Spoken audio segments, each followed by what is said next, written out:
Profane Geometry is a debut full-length album from Black Hole Deity. This is a Birmingham, Alabama-based quartet, and one that features former members of Chaos Inception, the original vocalist and bassist, I believe, along with Mike Heller, a drummer from both Raven, and more recently you heard from him in Malignancy, and also a member of Calcimia on guitars. And it makes for a interesting combination of folks. Obviously, they're writing in a style that is somewhat related to Chaos Inception in some level, where there's a foundation of maybe the Rutan era of Morbid Angel in their work. I would compare their first EP to Abysmal Dawn at the time. There's a little bit of that Morbid Angel and Deicide influenced side of Polish black metal in the 90s in their sound as well. I compare that to maybe Azarath a little bit. And for me, I see it as this is a band that's kind of coming from the peak of the early 2000s United States technical brutality and the way they were pulling that together in bands like Nile and whatnot. That was the most popular example, but there was huge scenes surrounding that kind of thing, especially in the United States and from the areas where they're from. And so we get this 30-minute record that kind of rips through its devices, and there's a lot to it. There's a lot going into this record, but we could just generally call it a death metal record with a unique style. And at times you might want to think of like Mithras or something like that, but it's not quite that far out. And what this record does is it kind of scattershots a lot of different ideas that were built upon from the EP. They kind of found their sound on that recording, and they add more solos, more things, more ideas. And so let's get into an example of this and listen, get a sense for their sound, and we can kind of go from there.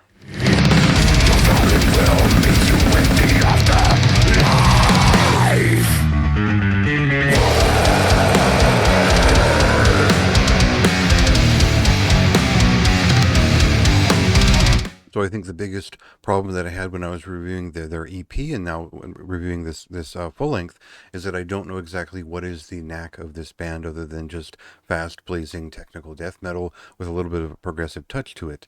Now they're obviously very proficient musicians. They're great players. They're good at everything that they attempt, and they pull it off. These are short, blazing death metal songs that come out fast, and there's something a little bit erratic about this record that just it kind of moves to and fro between moshable, not that interesting riffs. They're just obviously there to provide a little movement in a live setting, and then there's ones that are deeply technical and intricate and are obviously telling a story. So there's a little bit of groove metal to this thing. There's a little bit of a chunkier presentation to some of the riffs, and then there's other songs that are just full on Hate Eternal to me, like the early stuff.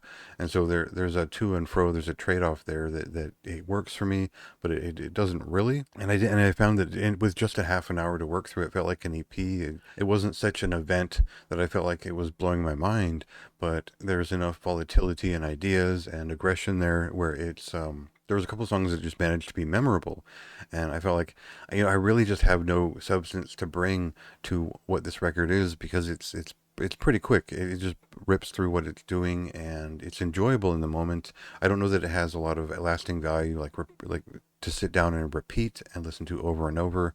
But if you're looking for something that is fast, technical, has an interesting point of view in terms of its kind of aesthetic and narrative, I think this band is onto something. A little bit of it just kind of gets lost in the contrived presentation. There's just a lot that kind of went into this idea, and then when it's time to deliver something that feels substantial, that sticks with you, they're just kind of a little bit all over the place, pleasing a lot of different needs in terms of focus, and that leaves me with a record that just doesn't really leave a dent other than a good first impression.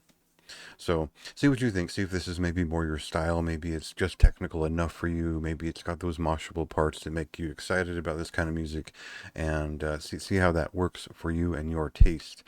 For me, it's a moderately high recommendation. It is above average, but it just has no real staying power with me. So check it out yourself. It released on July 5th.